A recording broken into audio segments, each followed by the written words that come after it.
आप सबको मेरा जय श्री राम। मेरे हिसाब से इस सृष्टि में अगर कोई इंसान पैदा हुआ है जिसको हम पूर्ण कह सके, अ कंप्लीट आइडल मैन, तो वो है प्रभु श्री राम।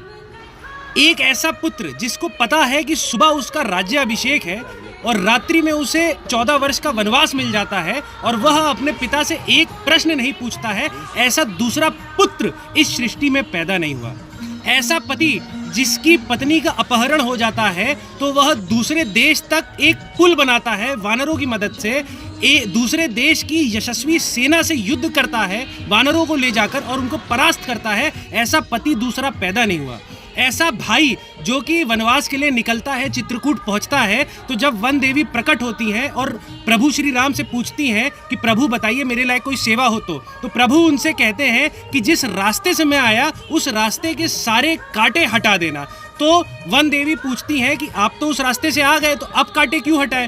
तो प्रभु श्री राम कहते हैं कि जिस रास्ते से मैं आया, तो जब भरत को पता चलेगा वो भी उस रास्ते से आएगा, तो मेरे भरत के पैर में एक को कांटे नहीं लगने चाहिए। ऐसा भाई इस सृष्टि में दूसरा पैदा नहीं हुआ।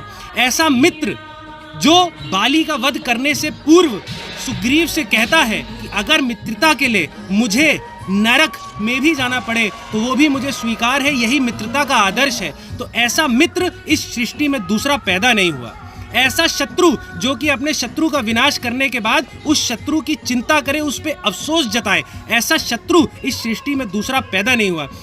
तभी तो कहते हैं कि पुत्र हो तो राम जैसा, पति हो तो राम जैसा, भाई हो तो राम जैसा, मित्र हो तो राम जैसा, मनुष्य हो तो राम जैसा, और अगर भगवान हो तो राम जैसा। आप सबको मेरा जय श्री राम।